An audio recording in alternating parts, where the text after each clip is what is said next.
Hey guys, welcome to our third edition of our online newsletter. We've got a lot to cover today, and fortunately we've had too many winners to go through this newsletter. So what I'm going to do is go through 4 or 5 of our latest or more recent winners. The ones that we've seen over the past 4 or so weeks. Otherwise, we'll be here for half an hour, and we do have a 15-minute cap. And then, of course, I'm going to go on to talk about what I mentioned last time, which is the promotion, so to speak, that we will be running exclusively for current and past elite thoroughbred owners. So it will be for the elite family only, and it will benefit pretty much all of you in a very, very big way. So winners, let's start with a horse named Freedom Fighter. I think this horse is a must mention. He's a 4-year-old. He's a horse that was a late foal. He was a December foal. He was by charge forward out of a very nice family, the family of Commands, but had all these problems, all these maturity problems as a young horse, as a 2 and 3-year-old.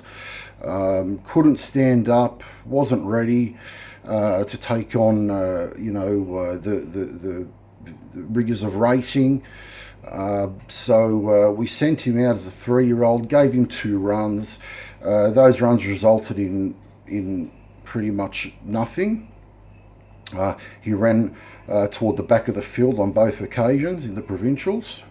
I think once was at Kembla, the other time at Gosford.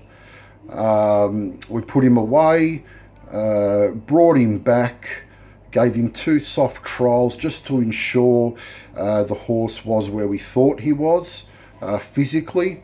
So, that he was keeping together as a whole, and these little niggles that he had in the past were no longer with him, and that was the case, fortunately.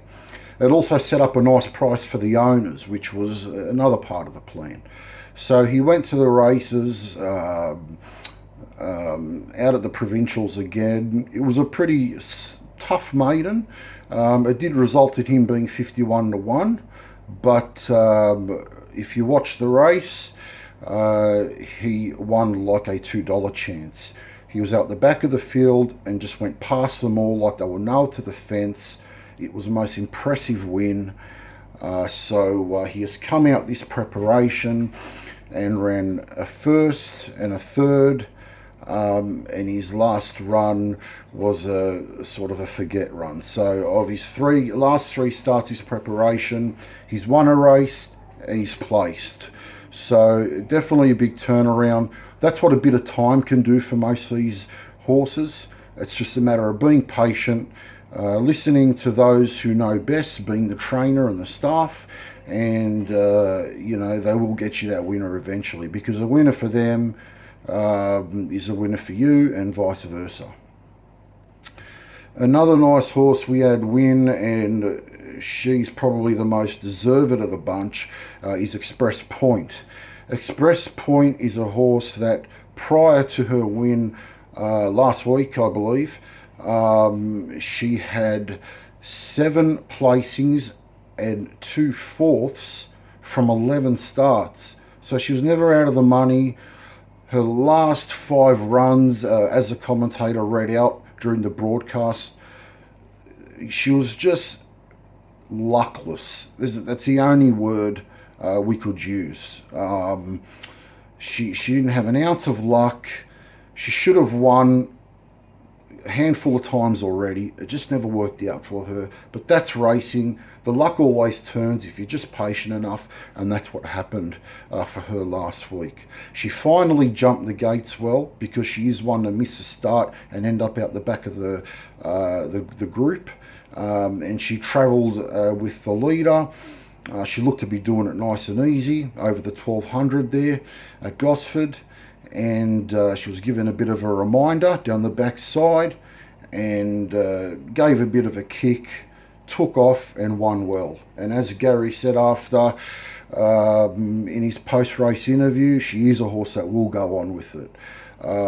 She's just so consistent, and she has improved much more every preparation than we ever anticipated.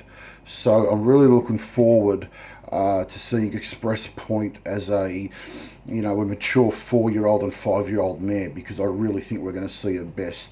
And the thing is, yes, she did win on a dry track, but her best by far is on a wet track. So, going into the winter season, the winter off season, I think we're really going to see this horse stand up. Another recent winner is Tester Shadow.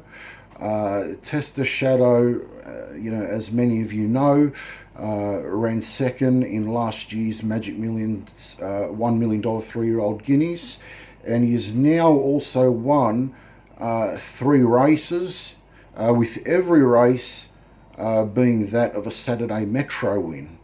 So he has taken his prize money past $400,000 now. And the story behind him, I'm not sure if I've mentioned it before, but it's always something that gets spoken about whenever he does win, is I was actually looking at the horse on my own, and me and the vendor couldn't come to an agreement on the price. So I walked off, I jumped in the car. The vendor put the horse away back in his stable there, at the Magic Millions, wherever he was stable. I think he was stable towards the back of the complex. I jumped in the car, and as I jumped in the car, I picked up the phone and I rang Gary and I said, look, I saw this lovely Testarossa colt. I think I'm making a big mistake by walking away over a few grand.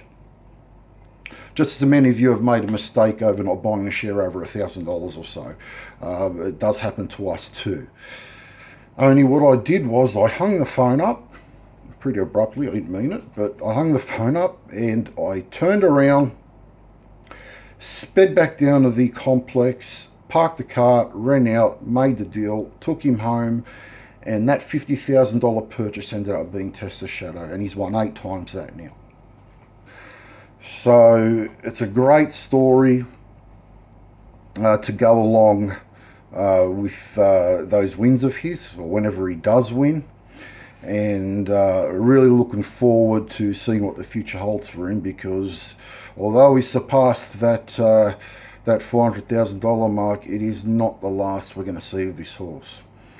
Another nice horse that won his 3rd race for us. He is a nice horse, but he's one that always does his best to lose a race, is Undoubtable. Now, Undoubtable took part in a feature race at Hawkesbury on a Saturday. They had a memorial Class 4. We don't hear of Class 4s anymore.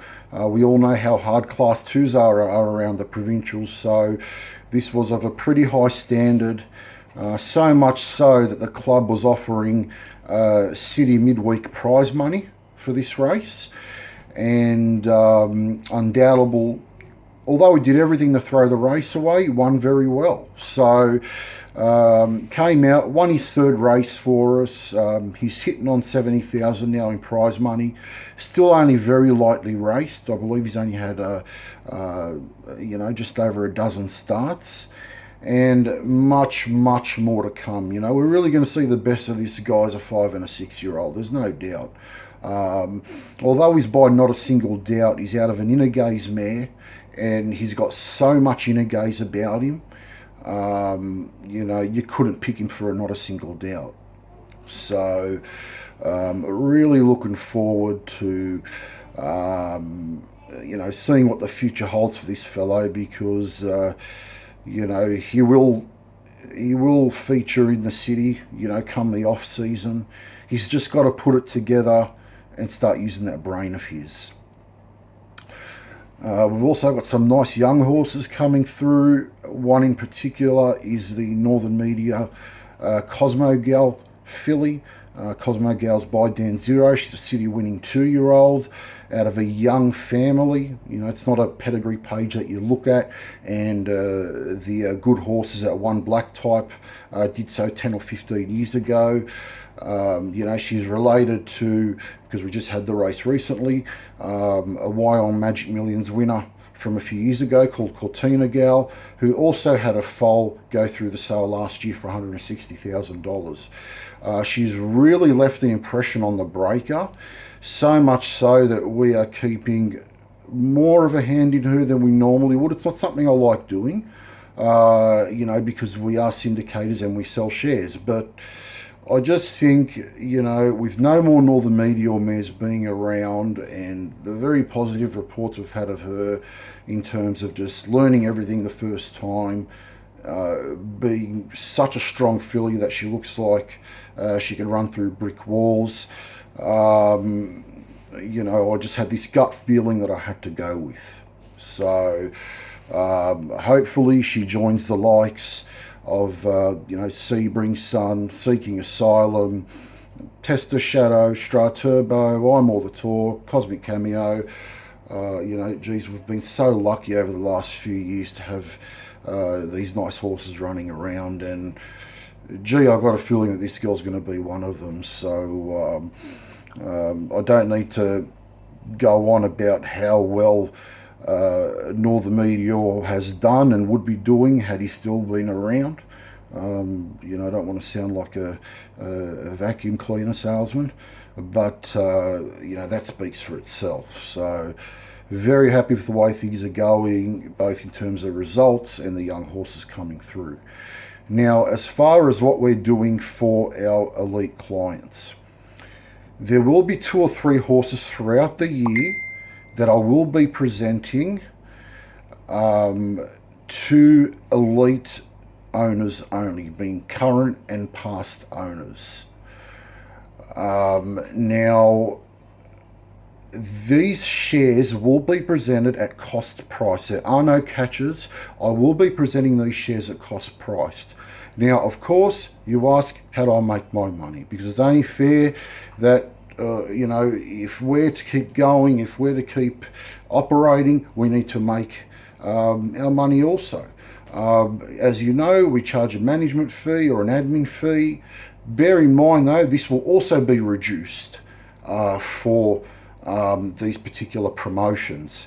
And it's not going to be the horses that are left over, or, you know, because we don't buy those, we haven't got enough room to buy those.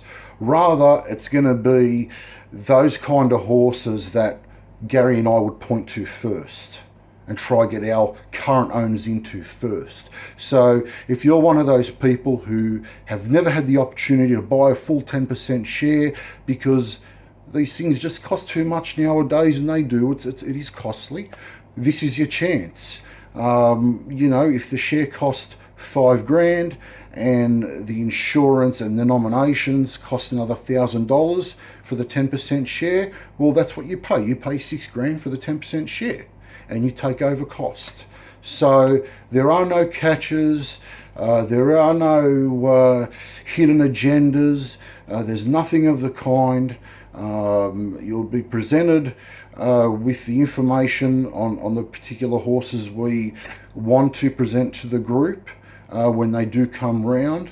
We don't know when that's going to happen, because as I said, we will know when we see the horse. You know, if this is a particular horse that we would love to see our current owners get into. So keep an eye out for that. No one does this, but it will benefit both sides. It benefits the owners in terms of cost, no doubt, and it benefits us in terms of turning over horses, continuing to have those nice horses at the track with our colours on, and of course it keeps us busy. We're working more in terms of keeping you updated, so everyone's happy, everyone gets something out of it, and you should really take advantage of it. So there'll be more of that, you know, as these things come through, as these opportunities come through, there'll be more detail available for you owners. So I hope you enjoyed this newsletter. I'm currently getting ready to head up to the Magic Millions, so wish us luck. Hopefully we can find a nice horse or so there, and we'll also be hitting the Classic and Melbourne sale. So until next time, I'll talk to you soon.